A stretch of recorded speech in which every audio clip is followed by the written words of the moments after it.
જિલ્લાના કામરેજ ખાતે રહેતા પાયલબેન વઘાસિયા દ્વારા એક ગંભીર આરોપ સામે આવ્યો છે। પાયલબેનના જણાવ્યા અનુસાર તેમના માતા શારદાબેનની જમીનમાંથી કરોડો રૂપિયાની માટી ચોરી કરવામાં આવી। ભાવનગર જિલ્લાના જેસર તાલુકાના બેડા ગામે આવેલી સર્વે નંબર 155 પૈકીની અંદાજે 152 વીઘા જમીનમાંથી છેલ્લા 3 વર્ષ દરમિયાન ખાસ કરીને છેલ્લા 5 મહિનામાં મોટા પાયે માટી કાઢી લેવામાં આવી હોવાનો ખુલાસો થયો। આ મામલે પાયલબેન વઘાસિયાએ આરોપ લગાવ્યો છે કે નવનીતભાઈ બાલદિયા દ્વારા પોતાના ઈંટના ધંધા માટે રાત્રિના સમયે ગેરકાયદેસર રીતે માટી ચોરી કરવામાં આવી હતી। પીડિત પરિવાર દ્વારા જેસર પોલીસ સ્ટેશનમાં મૌખિક રજૂઆત કર્યા બાદ 3 દિવસ માટે માટી કાઢવાનું કામ બંધ કરાયું હતું, પરંતુ ત્યારબાદ ફરીથી માટી ચોરી શરૂ કરાઈ હોવાનું પણ કહેવામાં આવ્યું।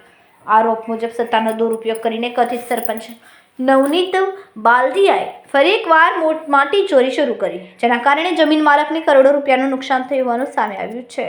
હાલ આ મામલે પોલીસ દ્વારા તપાસ શરૂ કરવામાં આવી છે અને સ્થાનિક સ્તરે ભારે ચર્ચાનો વિષય બન્યો છે કે શું જવાબદારી સામે કડક કાર્યવાહી થશે કે પછી મામલો દબાવી દેવાશે। આ સમગ્ર ઘટનાએ વિસ્તારમાં ભારે ચકચાર મચાવી છે।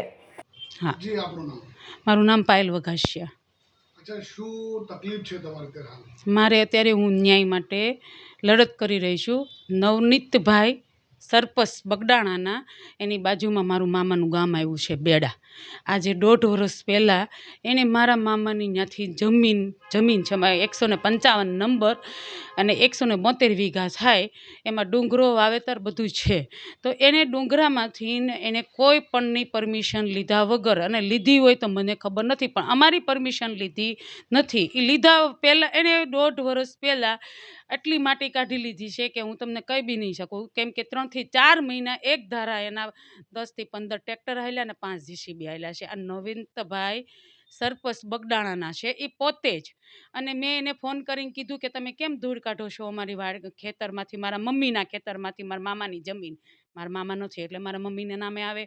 તો એણે એવું કીધું મને કે કેમ તમે કોણ કહેવાવાળા, અને મેં પરમિશન લીધી નથી લીધી, મારે ગાંધીનગર સુધીની પહોંચ છે, બેન તમારે થાય ને એ કરી લેજો। મેં કીધું કાંઈ વાંધો નહીં, મેં કીધું થાય એમ નહીં, તમે બંધ કરી ગયો તો વધારે સારું એમ। તો એને 3 દિવસ બંધ કરી, પાછી એની જ પોઝિશન આજે એને 5 થી 6 મહિના સુધી એને માટી કાઢી। આ માણસ જો એક ચોર જ છે, એક જાત, આ એક ચોરી જ કરી છે એણે અમારા જમીનમાં, એને ચોરી જ કરી છે। ઈટું હાટુંથી એને માટી કાઢી છે અને આ માટી પાછી લઈને એ લોકો ત્યાં બગડાણા જ લઈ ગયા છે। આ બધા ટ્રેક્ટર સતત 5 થી 6 મહિના હાલ્યા, એ બગડાણા જ ગઈ છે ધૂળ બધી। આશરે અંદાજે કરોડ ઉપરની એને માટી કાઢેલી છે।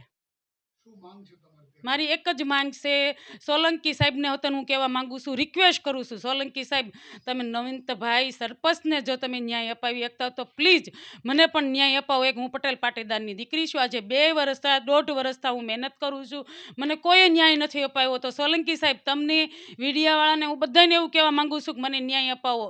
એ જીતી વખતે હું નીકળી હતી બોલવા કહેવા, તો મારો અવાજ બધાએ મને એ સરપંચ નવીનભાઈ સરપંચ છે એને મને કીધું તું મારી પહોંચ છે, એટલે મેં બીકના મારે કોઈને કીધું નહોતું।